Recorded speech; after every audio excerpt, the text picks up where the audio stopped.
Hey everybody, welcome to the Scott Stedman podcast. Today we're going to be looking at Camp Marengo, our final Camp Marengo Stories podcast on the legends, rumors, stories that you may have heard but were afraid to ask about what where they came from. Filming this podcast with Ryan, and about halfway through our podcast, we got disconnected. Ryan experienced a power surge and basically cut the middle of our interview. So as you are listening to this podcast, you may hear a part where the audio quality may kind of abruptly change. You may even hear it end abruptly. That is mainly because of the power surge. And not just one power surge, but there was a second power surge that happened as well. But luckily, we were able to get everything that was submitted to us to talk about, and so enjoy listening to the rumors and legends and stories of Camp Marengo. Hello, everybody, and welcome to the Scott Stedman podcast. My name is Scott, and today we're going to be doing our final episode of the Camp Marengo stories. This is the rumors, the legends, the stories that you may have heard but were afraid to ask. With me is former staff member Ryan Garnes, and we are just going to go and jump in. We have a handful of topics to discuss, and the first one is actually one that I'm not very familiar with, but apparently Ryan is, and that's one that was given to us by Zach Alfrey during our worship podcast, and this is about Michael Coker's supernatural powers. So Ryan, go ahead and take it away and enlighten us on this supernatural powers that Mr. Michael Coker has. Yes, Michael Coker, the superhuman. So Michael, let's just start with the obvious. Michael is just really a really solid athlete. You know, like the one thing about Michael is that whether he's playing an individual sport like disc golf or a team sport, like he's going to win. Like that's just hands down. Like that's one of the greatest, most obnoxious traits about Michael. And that's why he was John's go-to receiver whenever we played flag football. You know, I can remember just some absurd catches that Michael made, or even though half the time he was too quick down the field for John to actually throw the ball that far. But just stating the obvious things that you, Scott Stedman, probably did know about Michael. And one of my first interactions with Michael was at a young adults retreat. Before it was the year before I was on camp staff, and leading up to that. And what I remember is playing euchre with Michael into the wee hours of the morning, and we're not even talking athletics now. Like we're talking a card game. Mm-hmm. And he and Kyle Caldwell were on a team, and they just couldn't be beat. Like that's just how Michael is. Like I don't know if he prays to like St. Patrick every day, like for good luck, or like if there's a god of good luck that he's rubbed the belly, the Buddha of good luck or something, you know, like mm-hmm. Like that's just Michael. Like he seems to just whatever he touches turns to gold, and so I think maybe like that is just part of the seemingly superhuman nature of Michael Coker. Yeah. And one of the memories that I have, in Scott, maybe the reason that you don't, you've never witnessed in all of the years that you've worked with Michael, is because you probably weren't down in the chapel whenever we would hang the speakers. Either that, or you just became numb to like how extraordinary it was. when Michael was down there. But I suspect that you were usually up in Crowder, like working on like video stuff or setting up computers, during staff training week. And then whenever we set up the sound, like we actually plugged everything in, that's whenever you came down. Yeah. But so when Michael was on camp staff, all we had to do is set up the ladder and get him on it, hand him the speaker, and he would climb with one hand and carry the speaker in the other hand and just jerk it up there and hang it. And those speakers were not light either. Those speakers were heavy. No, they're old speakers that were solid build. And whenever Michael left summer camp staff, we actually started using a belaying rope as a pulley system, and we would have about 3 guys on one end of the pulley just walking with it, so that we could and with the speaker tied to the other end, and then somebody up there to hang it and to untie it once it got up there. And so if that tells you something. Okay. Well, I guess, I think in a way that kind of makes sense because, there's been some of my interactions with Michael have been, it's kind of like the thing where, like, if you're playing a sport with him, if he's on your team, then, man, you're like, thank goodness he's on my team. But I can remember one time, I think we were playing, this is before it got outlawed and banned, some of the banned games that were played at camp when we used to do water pool football. And there'd be a time where I know, like, Michael would guard me, and we'd be on opposite teams. And I would just try my best to juke him, to outrun him, to do whatever. And that guy was on me. And I can remember one time where, we kind of, push each other a little bit.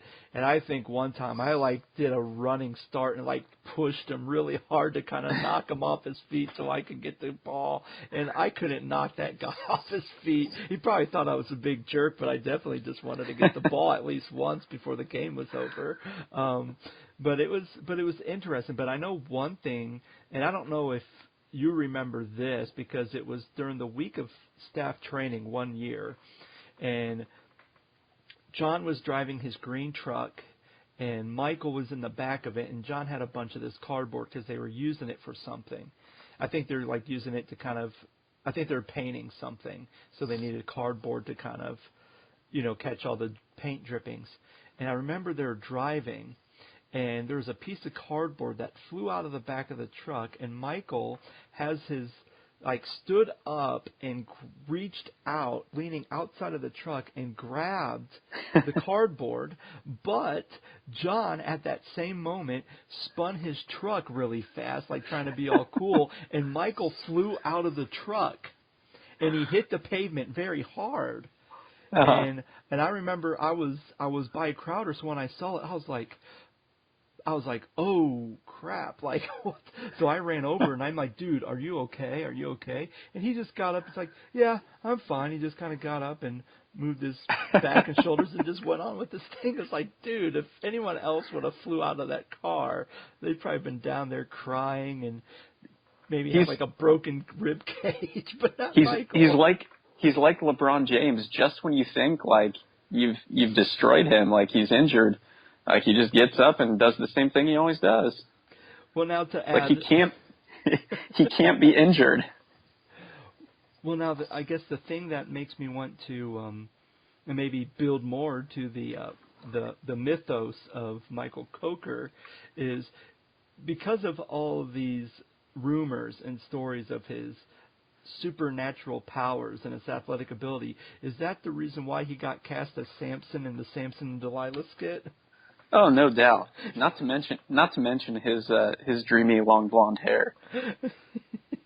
That's probably, I guess that's probably the only reason how you, me, and Ty can go and, like, beat him up at the end of every night because, like, yeah, we hate you because you're so good. We're going to stomp on you and do the Flying Dutchman on you and everything else. Oh, man. Oh, wow. Those are good times. Yeah, it's good times. Actually, I was watching that video the other day, and just cracking myself laughing on all that. But anyway, that's another story for another day. So so Michael Coker's supernatural powers, that's kind of, if you ever want to know, that's pretty much it. He was this very athletic guy, very quick, very nimble, very agile, and he was just a well-round good athlete, and just that's all I can really say about that. Yeah. But like I said, though, like with Michael, it extends even beyond like physical abilities. He just thrives wherever he is and whatever he's doing. The only thing that I've ever seen Michael struggle with is skiing. That's it. Everything else, like, it's gold. Euchre, sports, like he's at a church right now, thriving, like doing some executive pastor type stuff. But he's just solid. Like I said, whatever he touches turns to gold. So annoying. Yeah, not King, instead of King Midas, we have King Michael. Bow down to the king. All right. Well, no. I love Michael. I just want to say that right now. I've complained about how perfect he is, but he's too perfect not to love. Just like a teddy bear. Now, the only person who's ever kind of compared, the only person who has ever compared physically is Ryan Wolfgang. And I actually witnessed Wolfgang the one summer he was on staff run from the craft building with two speakers in his hands, like one in each hand, and he ran from the craft building to the chapel. So that's physically, like, as far as physical feats go, like, he's the only person that's ever been on staff that's compared to Michael. Right. And so.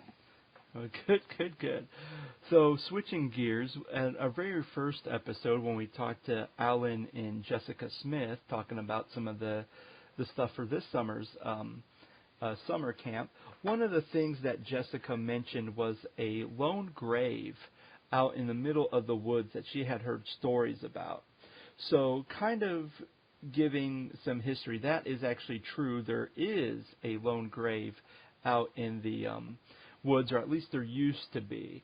Kind of where this grave came from is when me and John and Melissa, kind of being them being the directors and me kind of being one of the top program staff, there'd be times where we'd have to go over to the state office to sometimes get mail, take care of some business, paychecks, things like that we would send out mailers for the promotional DVDs. So there's times where the three of us would frequent the state office.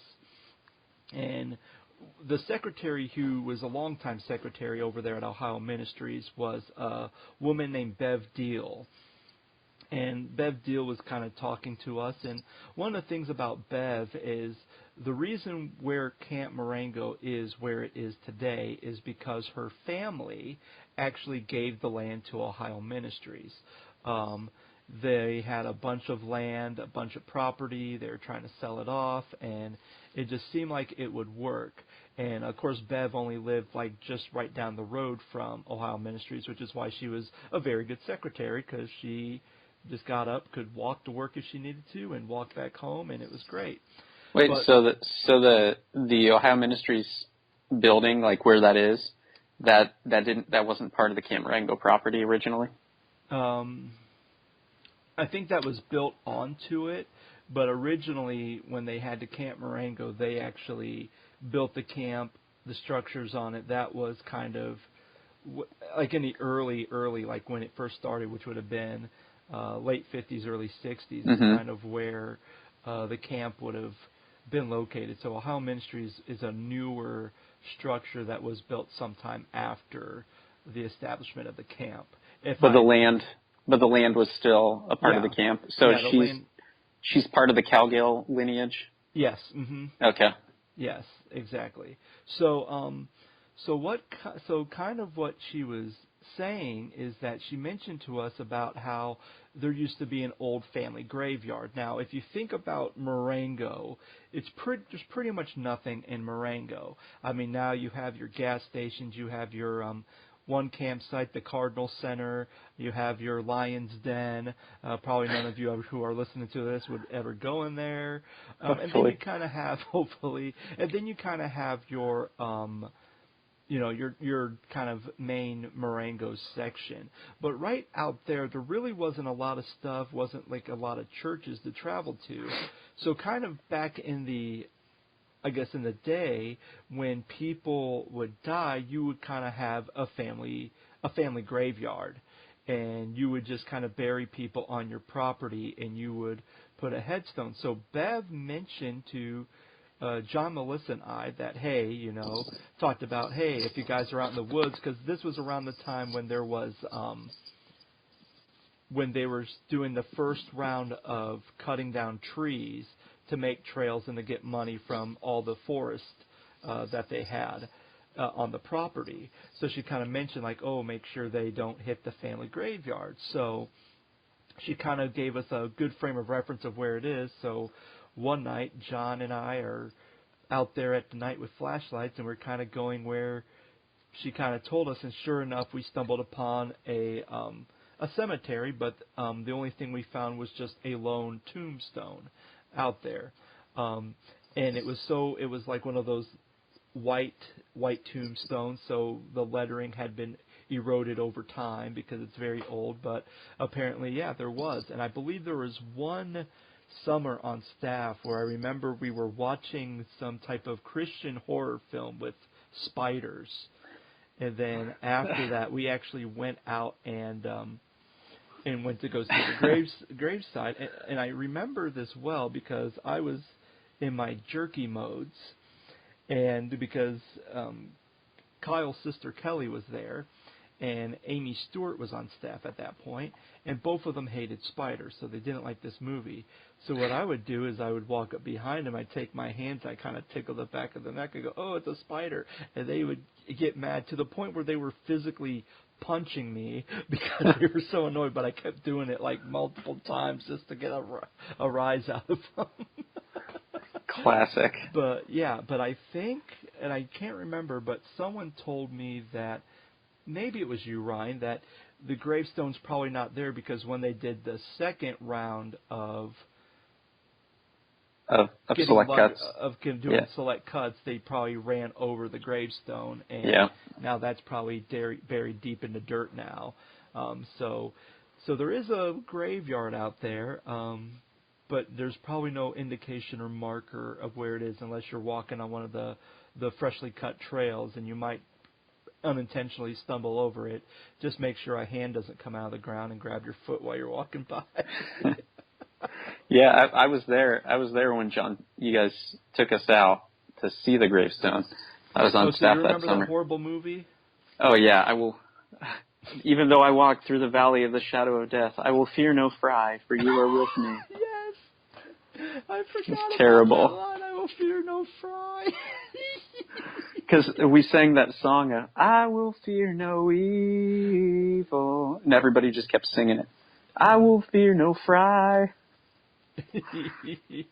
But oh gosh, yeah. So that was.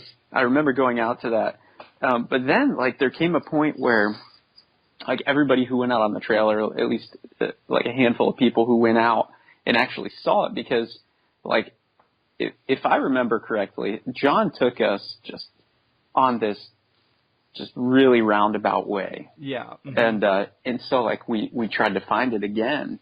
And we just couldn't find it. So like for a while, like we were kind of thinking, well, maybe maybe it was just like a big joke. Like they planted this old looking tombstone and like moved it whenever everything was said and done, like after they took us out. So like we did like wonder, like, was that just a big prank? But it was just way too real, like, for it to be a prank. Mm-hmm. But yeah, so it was definitely, Yeah, that was what I suspected, is that after they did like the second round of clear cuts, which like they tore up a lot of land doing that. Like they just ruts all through the woods. It was a terrible arrangement. But so there's a good chance that they just smashed it into the ground. Yeah. Which is a shame, because now you can't tell kids about it, and then, well, I guess you could tell kids about it, and they go out looking for it, and then they get lost in the woods because they can't find it. You just tell the troublesome campers, like, hey, there's a gravestone out in the woods. All right, so our next rumor to talk about is actually another legend of camp, by a man by the name of Hoops Basketball Jackson. This was given to by Dalton Bishop in our worship thing, and he wanted to know more, not necessarily about Hoops Basketball Jackson, but kind of the man behind Hoops Basketball Jackson and all the other characters that were made. So the person, if you don't know who Hoops Basketball Jackson is, the staff member who created Hoops Basketball Jackson is a man named Ty Morgan. Now, Ty Morgan is the son of Terry Morgan, who I did the recent podcast with talking about being a camp pastor and even a volunteer. So when Terry would come to camp, Ty would always come with him and would help out and do things. And especially, there'd be times when Ty was on staff that he would kind of help out. But one of the things that Ty really loved to do is he really loved to really have fun with the kids. And sometimes when he had to dress up or be characters or do a skit, he usually would wear the most ridiculous outfits.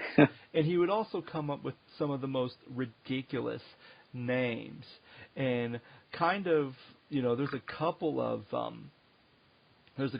names where when we would play football on staff, there'd be a couple names that he would just go by some of these ridiculous names, and he would wear these he would wear his Buffalo Bills jersey and these rainbow colored striped zebra pants, and he'd always come up with a different name. And sometimes I couldn't even, some of the names were so absurd that I couldn't even think of them. But when Hoops Basketball Jackson came onto the scene, the reason why that name kind of stuck is because around this time, that's when I pitched the idea to John that, hey, we always have these tournaments that we're doing during free time at camp. Why don't we film some commercials? We had a bunch of TVs that were donated with and even like the TV holders, and these were like the old CRT tube televisions. So it's like, well, let's figure out how we can hook them all together, and then we will play commercials to kind of promote some of these activities. So one of the very first, and kind of how it worked is that whoever was in charge of that particular tournament, they had to pitch the idea and come up with the idea for the commercial. So the very first one I filmed was the basketball one with Ty, and he kind of came up with this idea of playing basketball and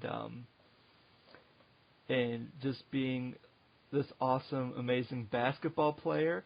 And we just started filming, and I would just film him like play basketball, and he would shoot stuff, and then I would just film some close-ups of baskets of shots being made. So sometimes he would do these ridiculous things, even get a dunk. But then he came up with the name, I'm Hoops Basketball Jackson, and he just kind of came up with this name like right on the spot. And that's the thing about Ty. Like everything he did was always improv. He always improvised everything he did, and it was so funny. And I think because of the videos and that people would watch them, and then we put them on the highlight DVDs so then people could keep watching these commercials, I think that's kind of how the name stuck.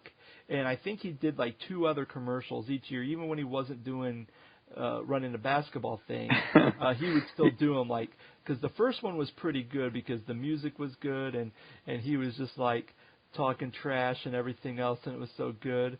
But then, do you remember the toilet paper one?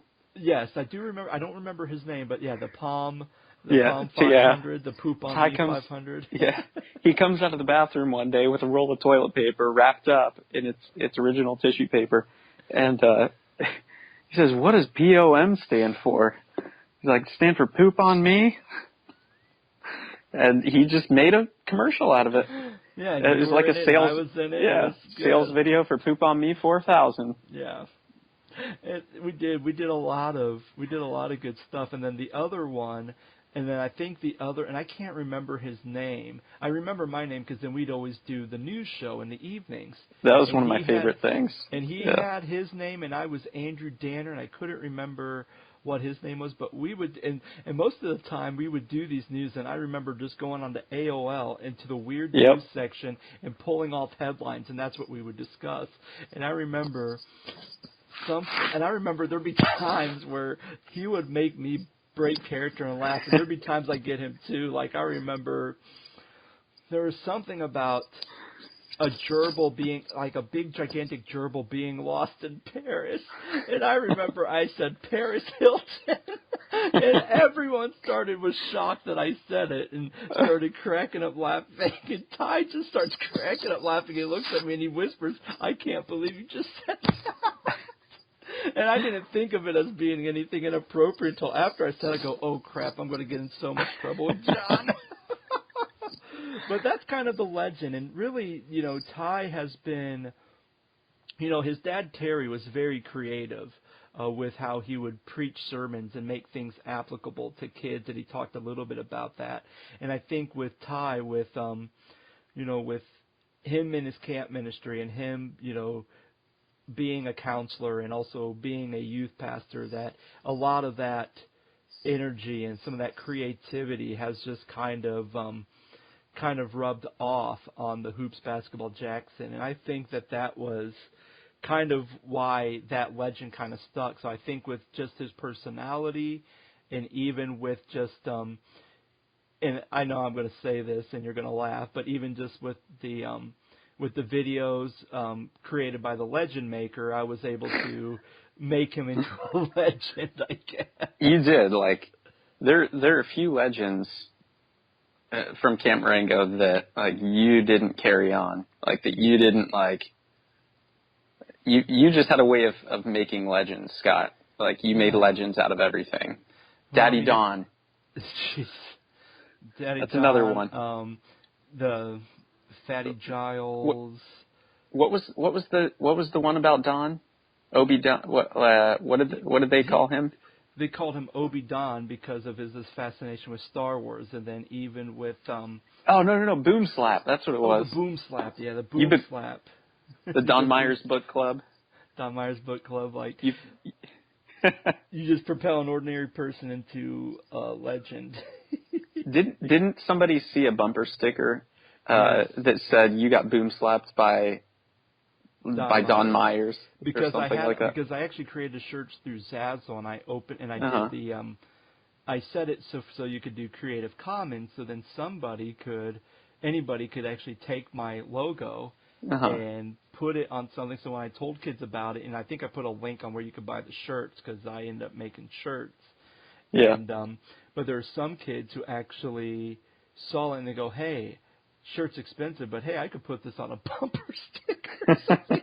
And actually, there was one point.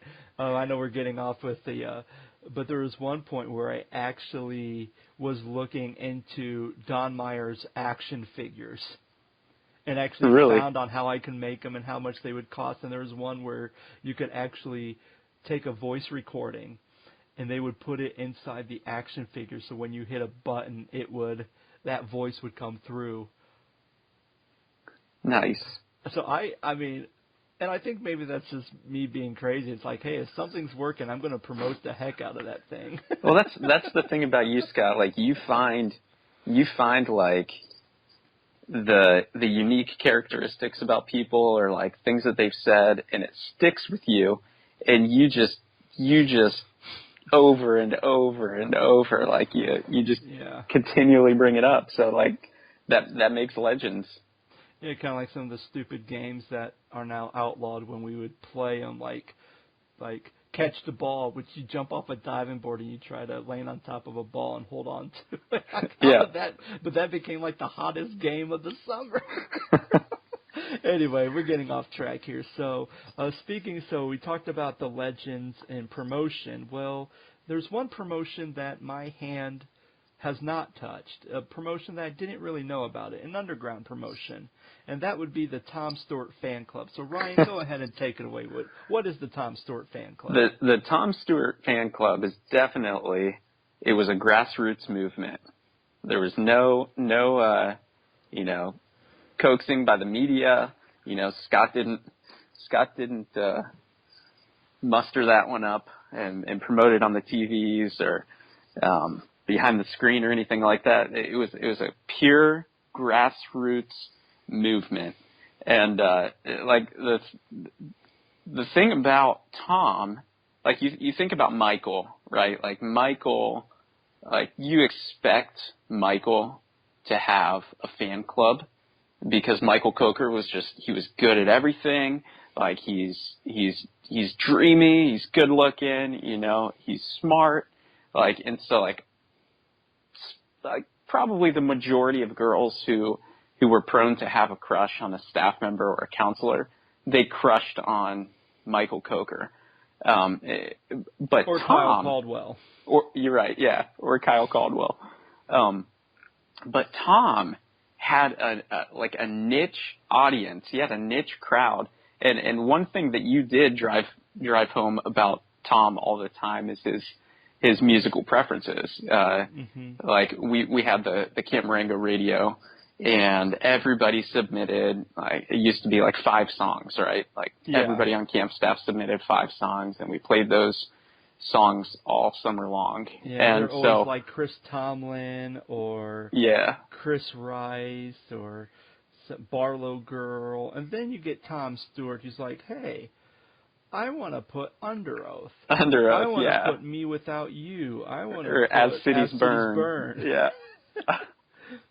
And so every time like Chris Tomlin would go off and a Tom Stewart song would come on, you would put your hand up in the air and do the rock fingers and say, Radio Stew. and it caught on. So to an extent you did create that. But like I remember Dalton. I don't remember that at all, but I'm glad you do. You're the one that made up because we listened to Radio U a lot, and so you're the one that coined the phrase Radio Stew. Okay, at least I will take your word for it. As far as I remember, you coined the term Radio Stew, and so like I remember Dalton and Josh. Dalton Bishop and Josh Jameson, when they were campers, every time Tom would walk within close proximity to them, they put their hands up in the air, do the rock fingers, and they would shout, Tom Stewart! And they were the original Tom Stewart Fan Club members. And I think they're the ones that coined the Tom Stewart Fan Club. But on top of that, Tom had like a group of girls that were just googly over him. One summer it was an entire cabin. I remember when I was living at camp for the fall in between graduating from college and going on to seminary, and I was living there doing some work, taking my last class, online. You're painting the cabins. I remember that. Yeah, exactly. That was like my number one job, was to paint all the bunk beds and to help paint the cabins, because we were remodeling, doing the new ventilation, all that stuff. And so I was in one of the C area cabins. I think it might have been C. When you're walking into the C area, the one on the right. I can't remember if that's 1 or 2. So I think it was C1. I can't be certain, but anyway, so like I'm painting one of these bunks, and it says, something that you would expect to find in a girl's area on a bunk bed, where you're permitted to write on the walls in the bunk beds. Michael Coker is a sexy beast. And somebody drew an arrow to or from that phrase and said, Tom Stewart is also a sexy beast. And from that, somebody drew an arrow to that, or from that, and somebody wrote, so true. And then another one from that, oh yeah.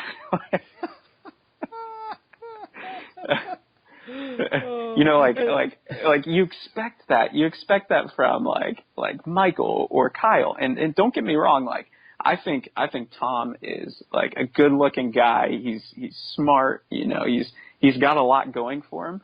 But like when you think of camp staff crushes, like you think of Michael and Kyle, they're the people you think of. But Tom, he had this niche group of people that just adored him, and it's just maybe he's an unlikely candidate, but he definitely. And I'm good friends with Tom, so like I understand why so many people adored him. We're good friends, and I love him. But it's just funny whenever you compare two people so different, like Michael Coker and Tom Stewart, saying the same exact things about them. So those are the things that I remember about the Tom Stewart fan club. Yeah, and I think kind of branching off the Tom Stewart fan club, just the concept that a lot of these kids, or at least the new kids at camp, are not going to realize was the writing on the cabin walls or on the bunk beds. Because I can remember, I think it was I want to say it was either E1 or E3. You walk in there, and I remember on the door, they had this thing. It was like the 10 Commandments of Camp Marengo. Yeah. The very first one, thou shalt not mess with vicious grandma. I'm like, what is this? But then I can remember walking around some of the girl cabins, and occasionally I would see like a heart around Scott Stedman or Vicious Grandma. I'm like, who in the heck had a crush on me? like compared to like Ty or you or like the Michael Cokers and the Kyle Caldwell. Like me? Scott Stedman? Really? No. There's no way. But so it's, or I can remember I remember sometimes like even seeing some female staff members put stuff about how much they love somebody. And I can remember, in particular, Lisha Marr, she had a huge crush on a guy. His name was Ben, and they were in the same youth group. And there's one entire section, like right where the counselors sleep, where that whole entire wall was like, Lish loves Ben, and all this other stuff. And I'm like, holy cow, like, wow. And sometimes there'd be things like, and I remember one time, like, I remember having a guy who used to go to camp with me. He was dating a girl named Michelle. And then when he came back, because he came back with his wife and his kids, and he actually was looking at the cabins, and sure enough, he saw the thing that says, Matt S. loves Michelle, whatever. So he took a marker and he, like, kind of wrote over it or made it look like hieroglyphics so people couldn't see, or at least maybe his wife couldn't see what it was, because his wife's name definitely was not Michelle. Yeah. It was pretty funny. But yeah, I think, I mean, I understood why we needed to cover up those to kind of make it look more presentable, to try to get more people in and to kind of do more of a, I mean, if you're taking pictures and stuff and you're trying to promote the camp for people to use it, obviously you don't want to show inside pictures of a graffitied cabin. Yeah. But there's a part of me that, really thinks that a lot of those kids are missing out. And even with the boards and stuff, it's like, well, everyone's there to see it, where if you write, like, I love Tom Stewart, like, underneath a bunk bed, like, the only person who's really going to see that is anybody who is in that bunk, laying in that sleeping bunk, on that bunk. So, all right. So yeah. Well, and the thing about the boards is, like, we put them up one year, they got filled up with, like, within the first 2 weeks, and they never got replaced. Never we never put up another one next to it. Yeah. So it's like, okay. Yeah, it kind of was a very thought out. It was like, I think it was one of those things like, hey, we got a bunch of these like old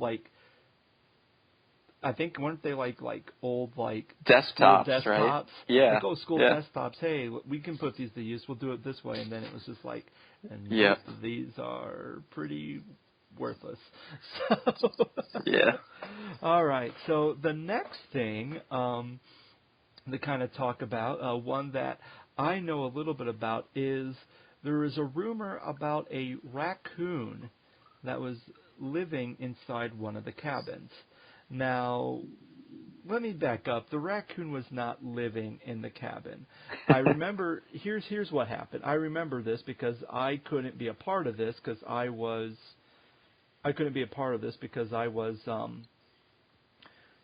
running the sound for the luau, which was my resident job of summer camp, being the DJ.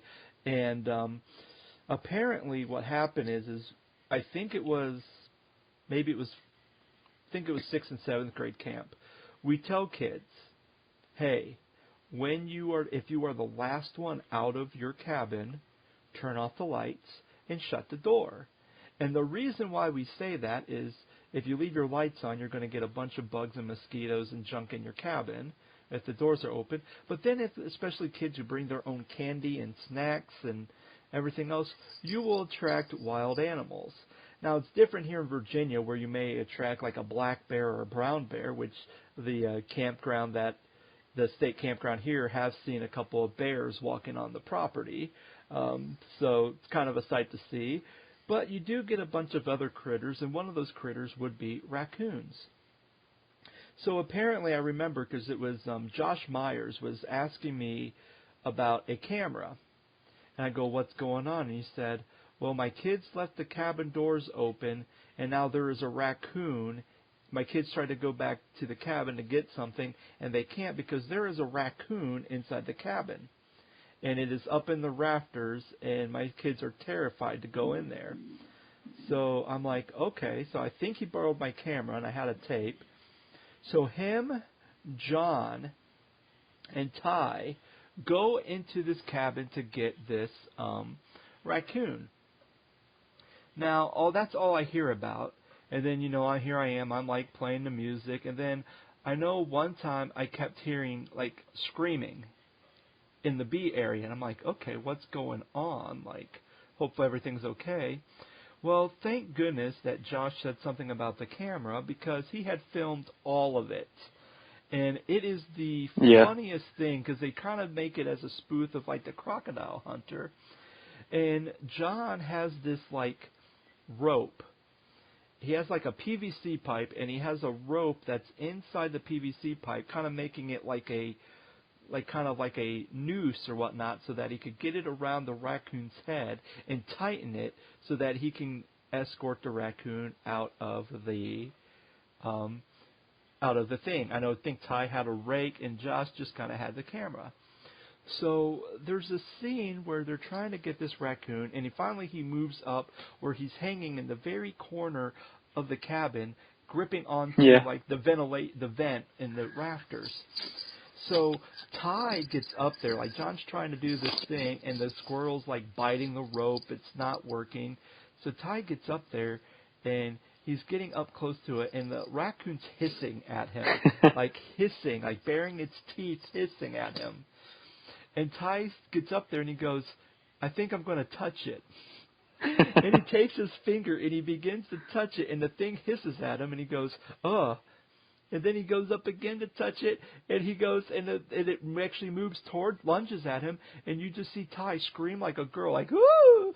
Yeah, that's what I remember. And then eventually they took a stick and they grabbed it, and finally the raccoon like jumps onto the stick.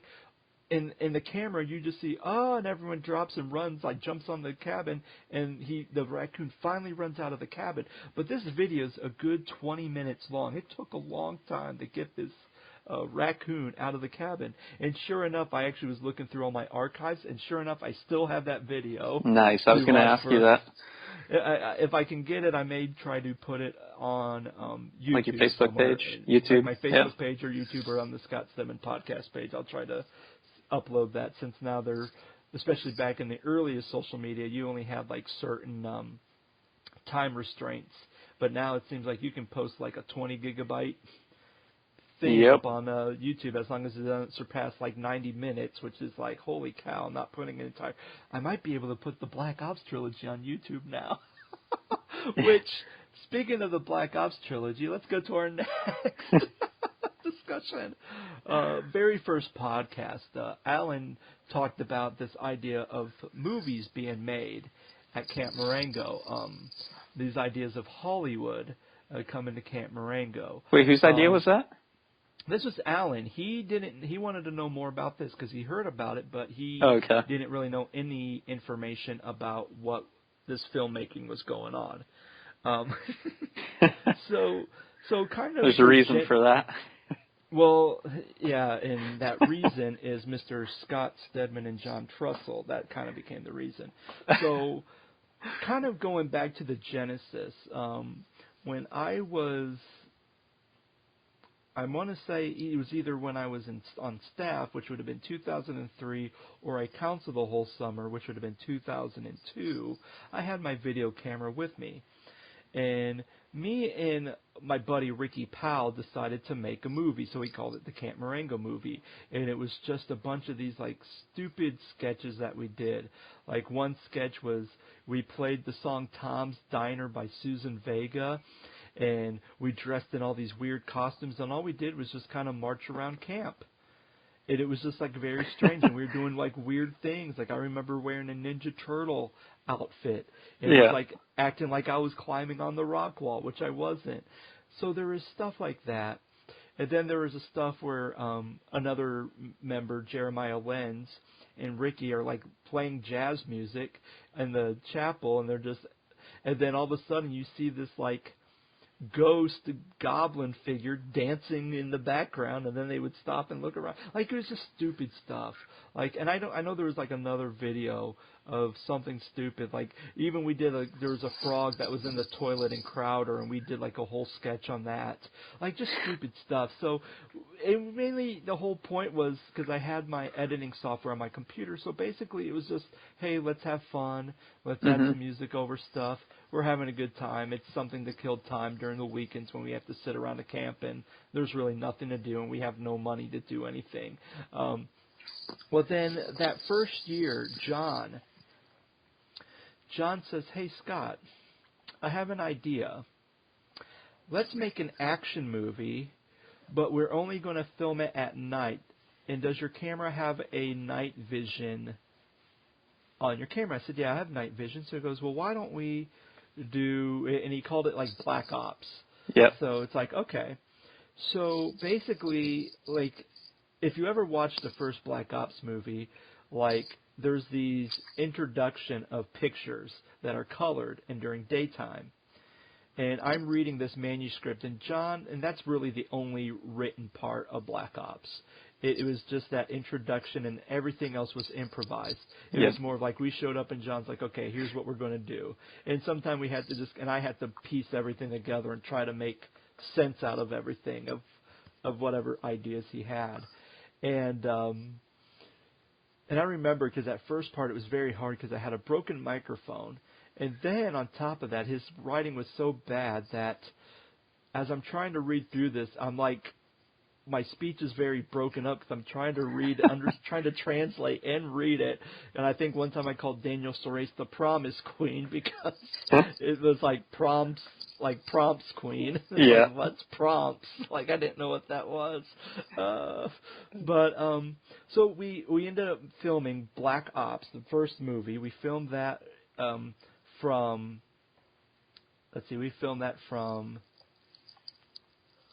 midnight till about 2-3 o'clock in the morning. Yeah. And then we filmed that on Friday night and Saturday night, and that was the movie. Like, and I think that movie ended up being like 17 minutes. So it's like, okay, cool.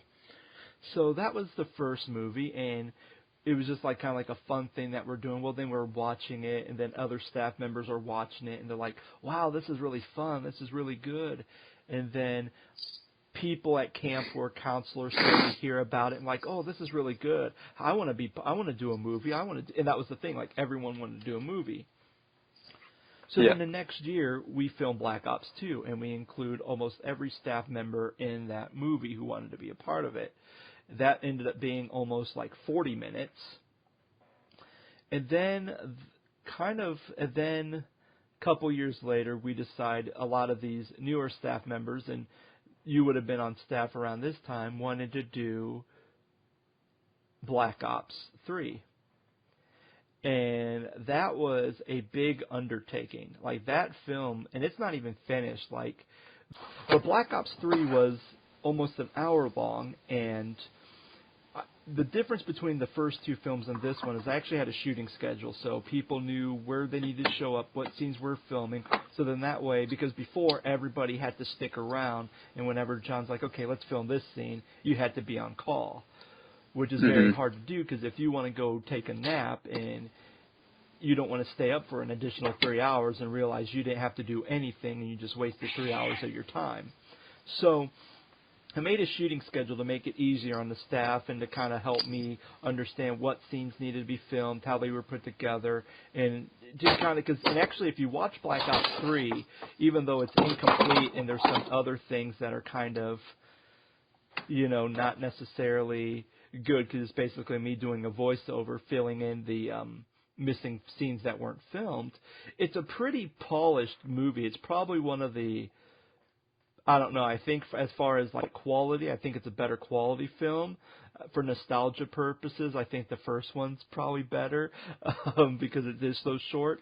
But that was it, and it was some good movies. And I remember you were in Black Ops 3. So what was your experience of kind of filming your scenes and all that? Honestly, it's a big haze.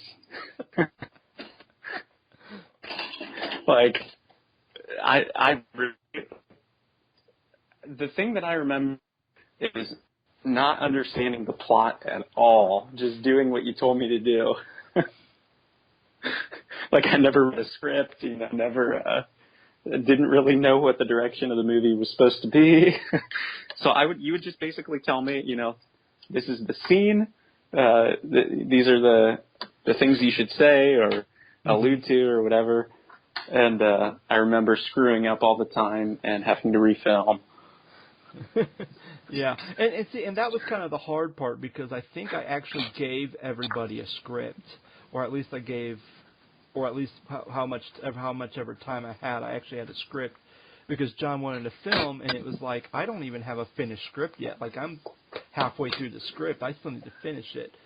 So I think, and that was the thing because I think John was really excited, and I think him trying to do this and get people on board, I think that kind of caused some roughage on why people, because I know particularly I would say, hey, you're filming. They go, oh, okay, cool.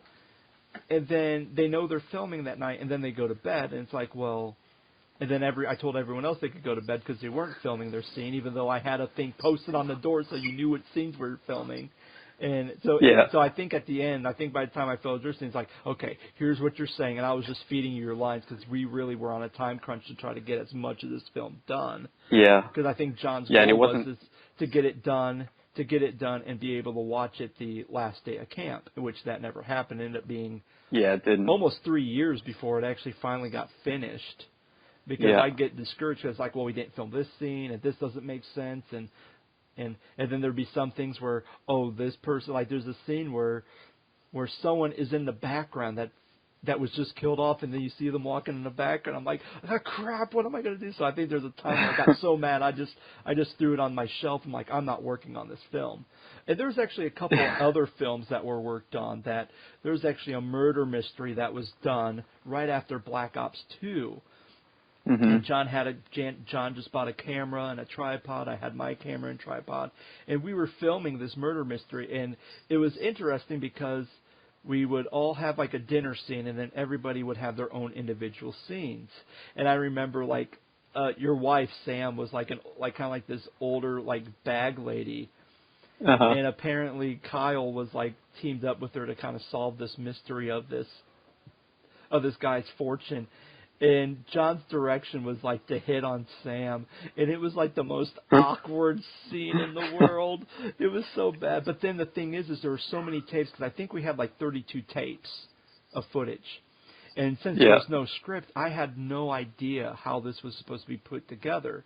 The one thing I do know is at the end there's this reveal where John is fighting the bad guy, and John like hits him, and he has a water gun in his hand, and he hits the bad guy, and he hit him hard that the guy's ear started bleeding, and they had to stop shooting because his ear was just pouring out blood. Jeez. And it's not put together, and so no one's probably going to see this. But the bad guy was me. I was like the villain, and there was blood. But but the funniest memory I have of that is there would be clues, and then they would have to go, and I would have to film them like walking from like the main hub all the way to where the clue is, and to find it. And there's this one where Katie South was like a maid, and Melissa was like, I forget what character she was, but they're walking out all the way to the D bathrooms. And there's something like, okay, maybe this prize is by a toilet. Well, they opened up every single toilet in there, and every single toilet was clogged with like toilet paper and pee and poo. And she was mad. She like ran all the way back and told John, "You better not have hit anything in those toilets." And he's like, "No, it's there. It's not in the toilets. It's there." And she's like getting mad. And so then he had to tell her where it was. So then I had to cut that scene out and like film this scene of them finding it. But then the funniest thing, and this is because no one's going to see this, so I have to tell this. But this is one of the things where we would switch the camera off, because if I needed to be in my character, I would have to switch the camera off to someone. Well, the very last segment, like everyone had to pull out a strip of paper of where they were going. And only John and only me and John knew that, there's only one place where they're going to find the clue, and then like there's going to be 5 people who are going to die.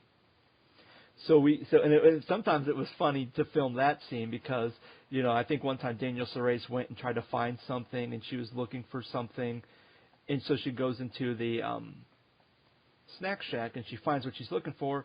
And right when she comes out, I kind of like use my hand to stop her. And then all of a sudden, you just see this hammer go and tap her on the head. And she goes, no, I don't want to die. I don't want to die. And I get surprised, which is kind of cool because no one knew if they were going to live or die. Yeah. But there's this scene where we're out in the A Lodge, and we hear Katie South screaming, and we knew that she died. So we start running towards the to the snack shack. Well, Katie's wearing a maid's outfit. And I run, and I see Katie laying on the ground, but then the plate that Melissa found as one of the clues was over top of Katie's chest, because you could see pretty much like cleavage and everything. So I run, I see this plate over top of Katie's chest. I start cracking up laughing, so I had to run off camera into the woods and like had to like get out all my laughter so I could come back and film the scene, because I'm thinking, Katie's dead. Why is there a plate over her chest? I have to run back. But yeah, so and I think but again, I have all 32 footages of this tape, and I just never edited together because it was just going to take so long. But we did a lot of fun stuff, a lot of short things, a lot of long movies, but that's pretty much the short summary of the history of the film stuff happening at Hollywood, and even just some of the stuff that the campers would do. I remember like there's a Frankenweenie thing that Luke Carroll did that was hilarious, and then for the performing arts camp, we filmed a silent film western film that was pretty good. So a lot of that was still, so anytime when I was on camp, usually there was some type of movie making or short skit or something that was going on. So that was pretty much the Hollywood of Camp Marengo, of that rumor and myth. Green screen in the shed, right? Oh yes, the green screen. And don't get me started on that green screen. I'm still mad about that. Oh my gosh. What were you mad at? What are you mad about? That. Well, I won't get you started. Well, I'll tell you. So John wanted to do this for my last year of camp, kind of like my labor of love project as my final summer at camp, was to build this green screen. And trying to buy just the fabric green screen was very expensive. So what I did is I got some lumber, some plywood, and then I got and I made sure I got the correct chroma paint. So I actually would paint the thing green. So then on my editing software, all I had to use was when I would hit the green screen thing, that would just go transparent. So anything in the backdrop would come through. So not a big issue, not a big deal. Everything worked fine, great. So, but these green screens were not small. These were like 12 feet tall, and I want to say it was probably about 12 feet wide. So it was a 12 by 12 behemoth that we had in the thing. So then after we were done with it, we had to put it in storage. So and I told them, don't put it outside because it's not exterior paint, so it'd get ruined. So I think they went and put them in like one of the trailers by A Lodge. So then one of the very last, because I was no longer on staff and no longer on year-round staff, but then I came to one of the Christmas celebrations with my family. So me, Laura, my niece, my parents are there, and I think Laura's dad was there too. So we're walking around looking at the lights, and that's when they decorated each of the cabins, and people could decorate the cabins. So I'm looking at this one that Dave built, and I'm like, oh, that's kind of nice because it kind of has these lights coming out of some wood and stuff. And as we're sitting there, John looks at it, and John goes, hey, Scott, is that your green screen?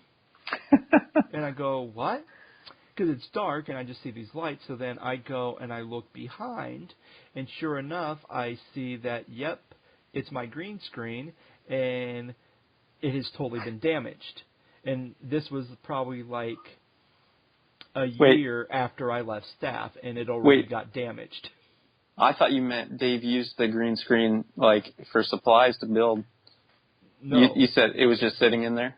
No, it was just sitting in there, and then Dave punched holes in the green screen to run lights through for his decoration. He probably thought, oh, here's these flats that no one's using. I'm just going to use them and he just poked holes in them, put lights in them, and the green screen that I spent so much time and money on got completely destroyed. So I was not very happy. So at the end of that, I was not very pleased, and I don't think I ever came back to another Christmas thing because I didn't want to see it again. Oh man, I didn't know about that. Yeah, so that was one of my stinging moments of of camp. So we have two more left. The one I'm not familiar with, actually, and I don't know if you're familiar with this, Ryan, but it's snipe hunting. We did we do that? We didn't do that with summer campers, did we? It was done with summer. It was done. Did with we do summer it with campers. Pathway? Pathway we did. It was a thing during summer camp because actually my boy Ricky Powell kind of came up with this. Actually, I think it might have been Ty, but then Ricky kind of would tell his cabin about the snipes in the woods. And I'm not very familiar with what snipes are, but basically it was kind of used as a way to kind of scare kids from not leaving the cabins, to stay inside the cabins because you didn't want these snipe birds to come after you. Yeah. I mean, like, I don't think I was ever around for snipe hunting at summer camp, but I think we did do it with a school group one year with one of the junior high school groups. But I mean, like, growing up, we always, I remember my first snipe hunting trip, and it was just a big hoax, like you bring your pillowcase and you ask, well, what's a snipe look like, Well, you'll know when you see it. Like, it's really hard to explain. You'll know when you see it. And they send you off and tell you that they really like hills, so you climb up a big hill. And and then it's all for nothing. It's just you know. Well, at least I like that version better, because when Ricky would tell the kids when kids would ask what a snipe looks like, Ricky would tell them, and it would be the most ridiculous description. It was like, oh, it's like it has feet of a bear, but like the bill of a duck, and it was so ridiculous. But these kids would get so scared; they'd be scared to leave the cabin because they're afraid that this like bear duck looking creation snipe bird is going to come get them. But again, I don't really know much about snipe birds or snipe hunting, but that was kind of the big thing that I thought was interesting. I think Terry Morgan was the one who brought that up. And then the other thing, the rumor to discuss, is this idea of an exorcism that had happened on the campsite. Now, this was something I have heard from actually, I heard this from Wade, the director. He told this story when I was on staff under his leadership. And then the last podcast with Terry, he even talked about it too, about the exorcism. Now, pretty much the difference between my story and Terry's story is that it was about location. Terry believed that this happened kind of off on the side outside of the chapel when this exorcism happened, kind of away from all the other kids praying during a chapel service. My belief was this happened in a room, either if it was in Crowder or over in the A Lodge. But apparently, kind of how the story goes is that there was somebody who was basically dressed in all black, someone who probably dressed goth, listened to goth music. And they were at chapel, and apparently there was a particular service that really touched them, and there was this wrestling that was happening, like this internal wrestling. So a counselor kind of took them and went to go talk to a counselor or to a staff member, which then got Wade and one of the pastors involved. So sure enough, they kind of were praying with them over off on the side. And from Wade's account, he was saying that they were praying with this person, and then he remembers that he was praying and he said the name of Jesus, and you just saw the eyes of this person roll in the back of their head, and they just started shaking pretty violently. So there were people there to kind of like hold them, to comfort them. People kept praying over them. I think there was anointing oil involved. But then at the end of that, like everything was gone. Whatever demon that was in them had been renounced and taken out of the body, and that was it. And kind of what makes this story kind of cool is that I wouldn't say exorcisms are cool. They're kind of scary, but they're kind of cool too. But one of the cool things was that I think a week after that incident happened and that camp was done, Wade got a phone call. And as Wade got this phone call, it was from the parents of this person who had the exorcism done on them. And they just kind of asked, hey, what happened to my child? And, Wade's kind of explaining what happened and everything about, basically kind of explaining the exorcism and what happened and what they did. Like, he's basically going through everything just to make sure that the parents knew exactly what was done. Because, if there's adult people who are messing with your child, you want to make sure everything's by the book and kosher. You don't want any wiggle room for someone to make a complaint against you, especially something very unusual like that situation. And apparently the parents stopped them and said, no, you don't understand. When my kid went to camp, they were always in their room. They hated us. They always yelled at us. They swear at us. They would always do these bad things.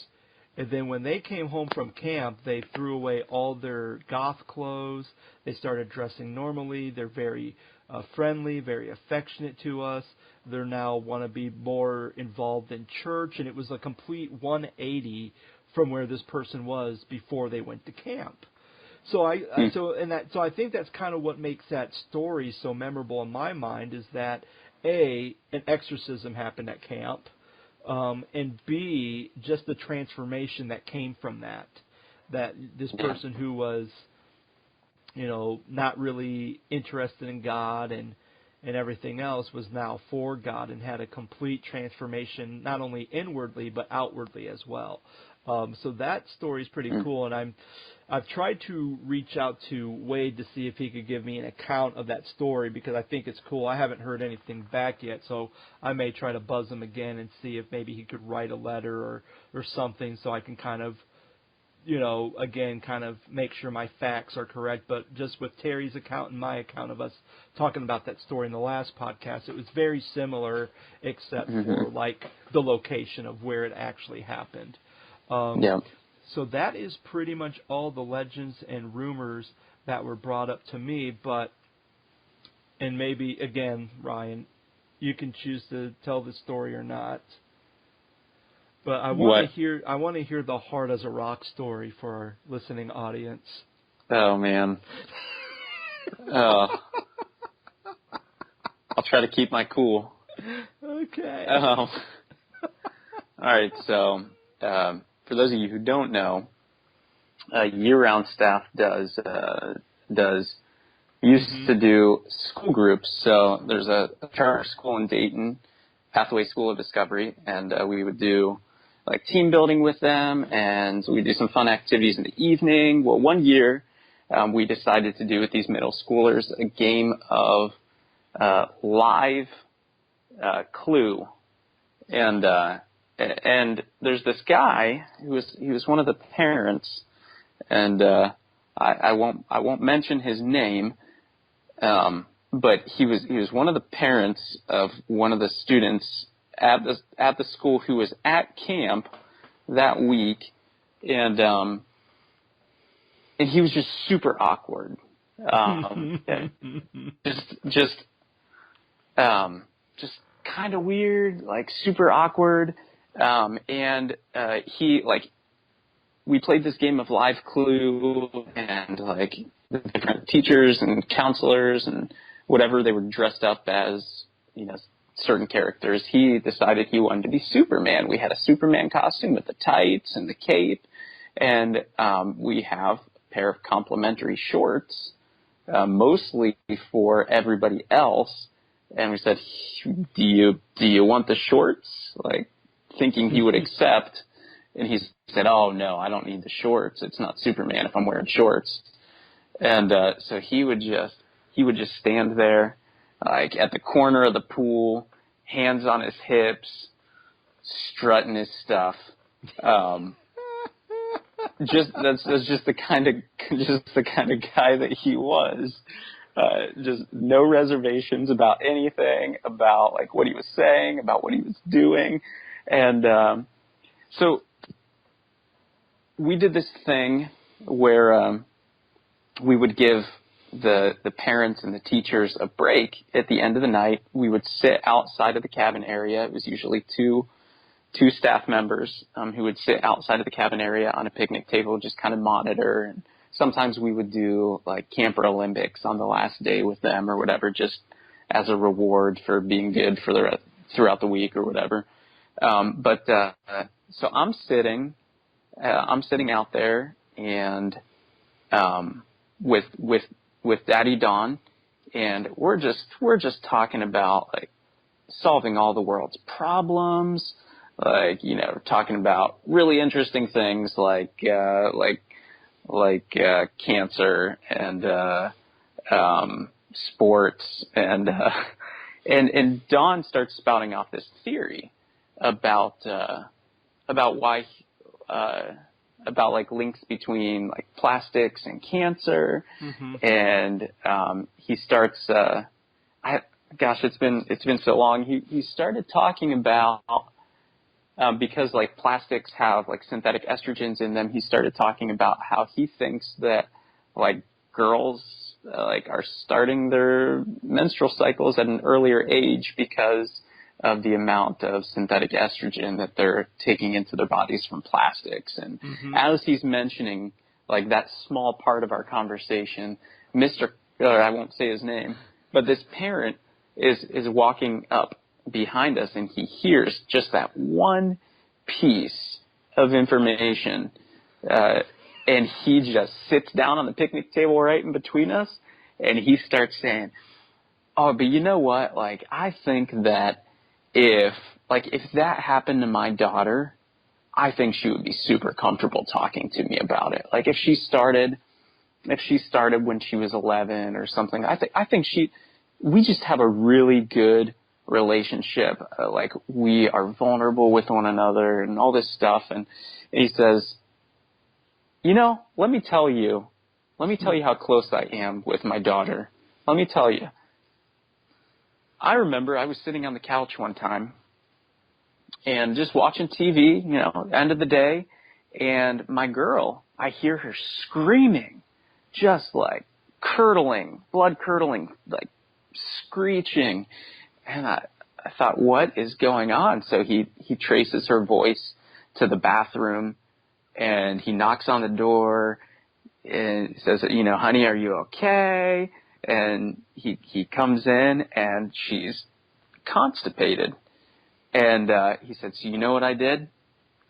This is no exaggeration. People think I'm exaggerating when I say this, and this has always been a part of my retelling of this narrative." He said, "I went to my closet, and I got my surgical gloves just because I have them in the house just in case something like this ever happens." Like, those were his words. I have surgical gloves just in case I might ever need them. I put on my surgical gloves. I went into the bathroom. I said, "Bend over." And I stuck my hand up there, and it was hard as a rock. And I pulled it out because that's just the kind of dad I am.